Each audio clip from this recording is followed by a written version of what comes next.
Eu queria saber como que foi essa ideia de criar um livro para ajudar as mulheres financeiramente.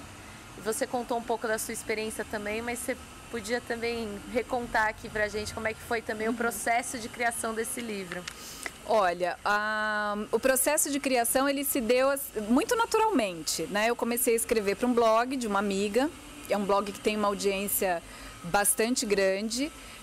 Eu não achei que o assunto fosse interessar tanto, mas teve uma demanda muito grande, as pessoas começaram a fazer perguntas a respeito de economia, querer entender um pouquinho mais, e foi muito legal assim o fato de conseguir passar um tema que já é considerado difícil, mas fazer as pessoas entenderem que não é tão difícil assim, que é uma coisa absolutamente possível.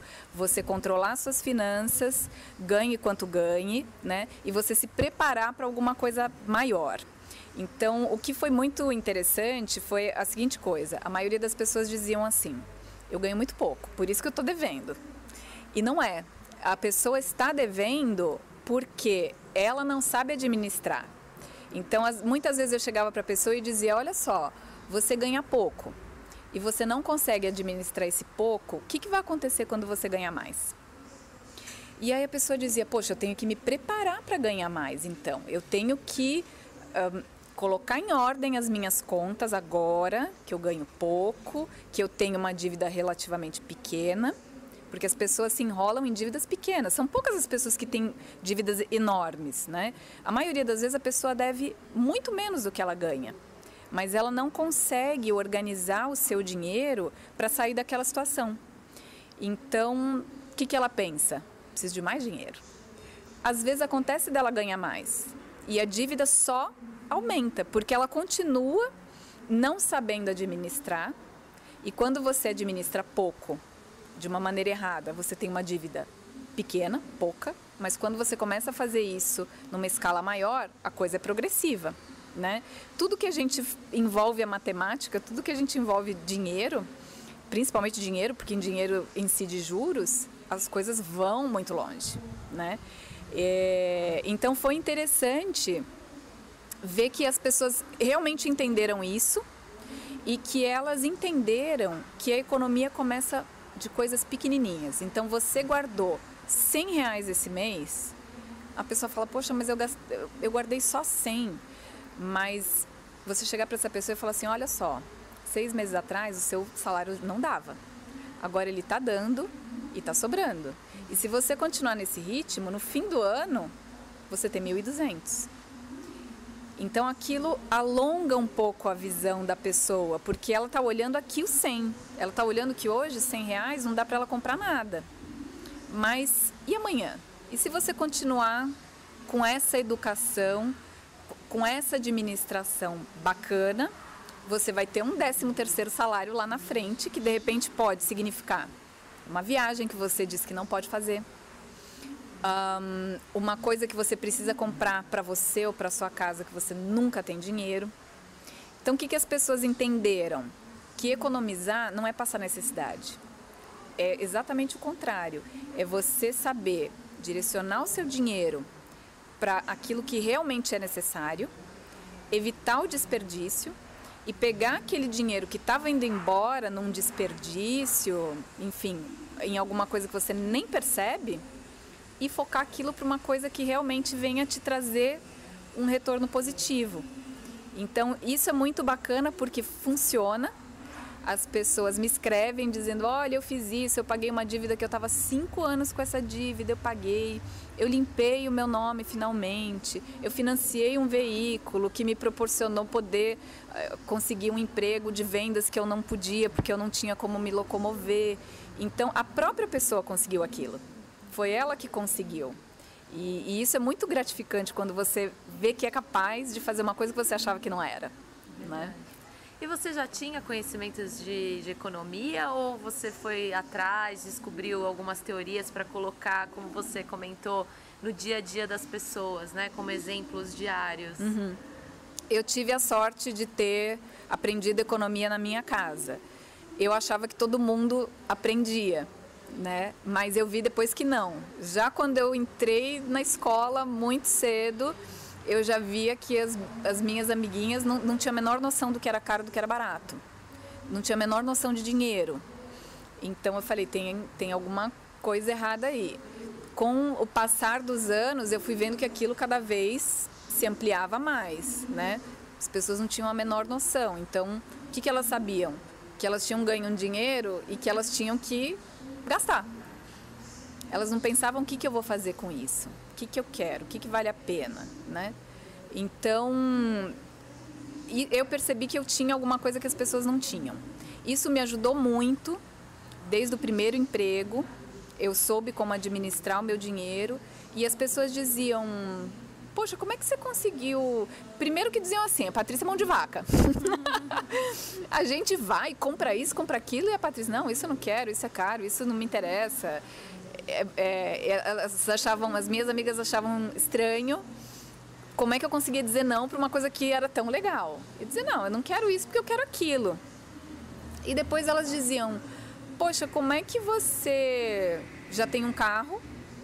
Porque eu comprei um carro muito cedo, com meu dinheiro, e elas diziam, como que você tem um carro e eu fico contando aqui o dinheiro para pagar a condução? E aí eu dizia, porque eu faço isso, dessa forma, e aí eu via que aquilo era alguma coisa que realmente tinha que ser passada. Para mim era uma coisa natural, mas para as pessoas não era. E depois de um tempo, eu resolvi abrir um negócio. Eu sempre tive o meu emprego e uma renda extra. Eu sempre fiz alguma coisa para complementar a minha renda, porque eu dizia, se eu perder o emprego, não vai ser um grande problema, né? Não estou 100% dependente disso. E aí eu quis abrir um negócio, não tinha nenhuma experiência nessa área, não fui bem sucedida, fiquei com uma dívida impagável, enorme, sem saber o que fazer. E aí fui lá atrás naquilo que eu tinha aprendido e fui conhecer o mercado financeiro, porque eu tinha que pagar uma dívida em dinheiro sem dinheiro. Eu tinha já perdido todos os bens que eu tinha conquistado até então e eu não estava no zero, eu estava no negativo de uma maneira que, fazendo as contas, eu não ia pagar nunca. Então eu tive que entender como era o mercado, como que eu posso sair dessa situação, como eu vou negociar, o que eu posso criar de valor, né? Já que eu não tenho dinheiro, com o que eu vou pagar essa dívida? E eu paguei essa dívida com conhecimento, porque eu fui entender como é que os bancos funcionam, fui entender como o mercado financeiro funciona, o que aquilo poderia me trazer de benefício, como eu ia negociar os impostos do meu negócio que estavam todos em aberto, o que eu ia pagar primeiro. Então, todo esse conhecimento eu apliquei na minha situação, que foi uma situação bem complicada, porque era uma dívida de $150 mil 10 anos atrás. Nossa. Então, assim, hoje chegaria a quase R$400 mil. Um apartamento, né? Era assim, um dinheiro que eu nunca tinha tido e que eu consegui dever. Que, guardadas as proporções, é o que as pessoas fazem. Elas ganham 1.000 e gastam 2. Então era mais ou menos a mesma coisa, só que para mim era uma situação impagável. Então eu apliquei aquele conhecimento e ele foi dando resultado. Foi dando resultado. Em menos de um ano eu não tinha mais essa dívida. Eu tinha pago todos os meus credores, eu tinha limpado meu nome, eu tinha conseguido, inclusive, dinheiro para pagar todas as taxas de todos os cartórios, que isso é uma coisa cara. Quando você vai limpar o seu nome, você tem que pagar todas as certidões. Só em São Paulo são 14 cartórios. Nisso vai um dinheirão. Então, tudo isso eu tive que aprender. E funcionou. Funcionou. Então, é isso que eu conto no livro. Como você faz para não chegar nessa situação? Como você faz para administrar aquilo que você tem? Para se preparar para ter algo maior? E se você está numa situação de dívida, como você sai dela? Né? Da onde você vai tirar? As pessoas me perguntam muito isso. Elas falam, olha, eu tô com uma dívida e ainda por cima tô sem emprego. Como eu vou pagar? A minha dívida cada dia aumenta mais. e eu tô desempregada. Isso aconteceu comigo.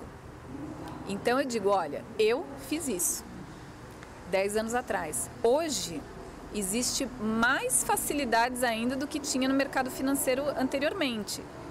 Então, são coisas que as pessoas não sabem, que às vezes ela senta com o gerente do banco e o gerente do banco não tem o interesse de oferecer para ela uma linha de crédito de 0,74% quando ela tem uma dívida de 12%. Ela traz dinheiro para o banco. Ela vai lá, paga os juros, a dívida dela nunca acaba, mas ela está ali botando um dinheirinho todo mês. Então, não tem um interesse por parte das instituições financeiras. O brasileiro, ele morre de vergonha de dever, apesar de que ele deve. A gente tem um grau de endividamento hoje muito grande, mas o que a pessoa faz? Eu não vou lá negociar, tenho vergonha. Eu tenho uma dívida original de R$1.000, que hoje está R$12.000, mas eu vou pagar os 12. Quando você devia 1.000. Então, quando eu digo para a pessoa, você tem que ir lá na instituição credora e falar, olha, eu vou te pagar 1.000. Eu vou te pagar 10 parcelas de R$100. É o que eu posso te pagar. Ele vai aceitar. Porque você não vai pagar, você não está pagando.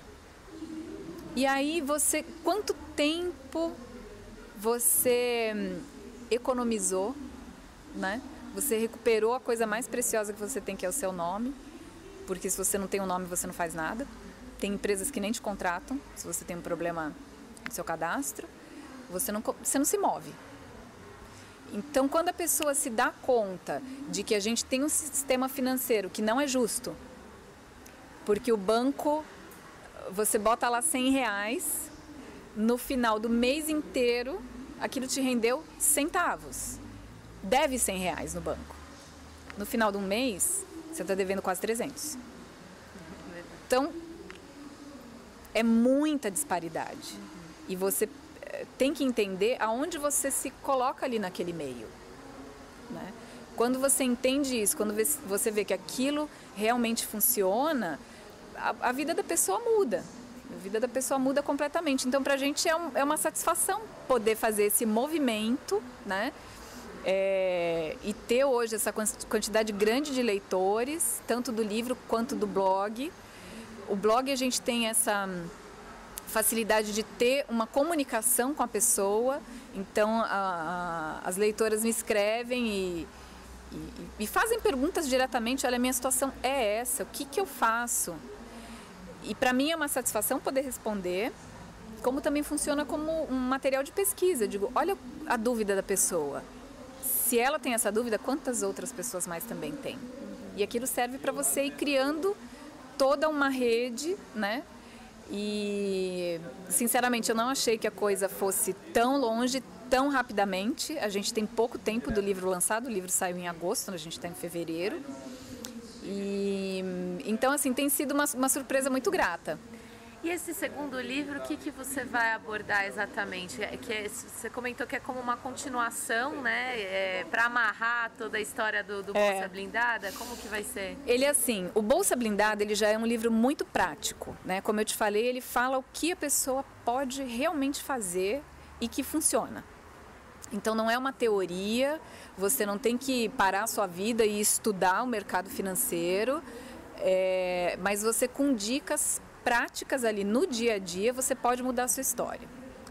Esse é um resumo do Bolsa Blindada.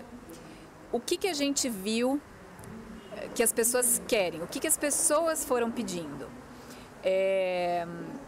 Me fala mais a respeito disso. Eu quero me aprofundar mais nesse assunto. Então, por exemplo, uma das pesquisas que refletem o comportamento do consumidor mundialmente e que também é a realidade do Brasil, é que o brasileiro, ele gasta boa parte do seu salário, às vezes 25% do seu salário no supermercado. Então, a gente vê que o supermercado é uma despesa muito grande.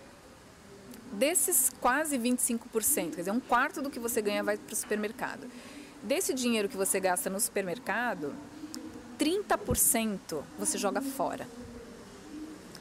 Como? Porque você comprou coisas que não consumiu e acabou jogando fora porque estragou, porque você se empolgou na compra, enfim.